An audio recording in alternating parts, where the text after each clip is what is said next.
Electricity change कर, जिसको बोला जाता है विद्युत। अब विद्युत में सबसे पहले अपन को पढ़ने से पहले अपन को ध्यान रखना पड़ेगा कि आवेश क्या होता है। तो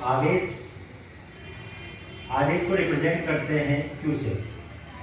आवेश क्या होता है? किसी पदार्थ का वह गुण होता है जो किसी को आकर्षित या प्रतिकर्षित करने का क्या रखता है, गुण रखता है, उसी को क्या बोला जाता है?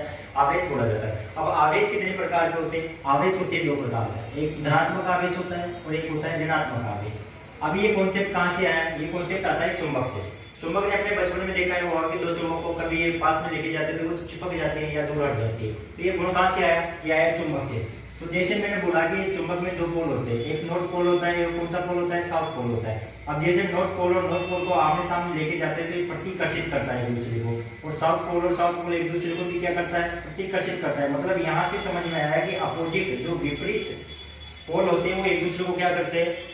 प्रतिकर्षित करने का क्या रखता है? गुण रखता है। जैसे मैंने बोला साउथ पोल लिया और एक नॉर्थ पोल लिया, ये दो एक दूसरे को क्या करेंगे? ये एक दूसरे को आकर्षित करते हैं। मतलब यहाँ से क्या समझ में आया कि विपरीत जो आवेश होते हैं वो क्या करते हैं? एक दूसरे को आकर्षित करते हैं। तो यही ये कॉन्सेप्ट लगता है कि धनात्मक आवेश जब आता है कि एक दूसरे को क्या करता है? प्रतिकर्षित करता है, और नेगेटिव आवेश भी एक दूसरे को क्या करता है? प्रतिकर्षित करता है। जबकि पॉजिटिव और नेगेटिव आवेश एक दूसरे को क्या करता है?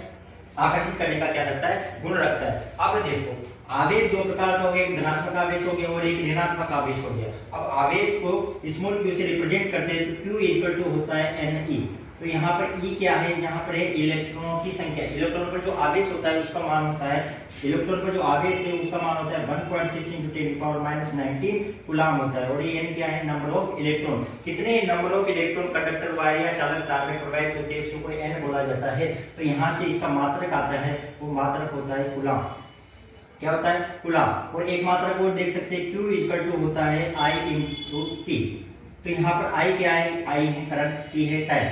I जो करंट होता है उसका जो मात्रक होता है वो होता है एम्पियर, और टाइम का मात्रक होता है सेकंड। तो यहाँ से एक मात्रक और निकल के आया वो होता है एम्पियर × सेकंड। अब आवेश से समझ लिया, तो अब देखते हैं कि करंट क्या होता है।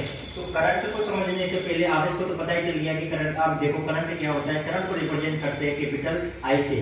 तो किसी भी चालक तार में जितने भी आवेश या इलेक्ट्रॉन फ्लो होते हैं उसकी दर को ही क्या बोला जाता है? करंट बोला जाता है। The flow of electron is called current. अब करंट Q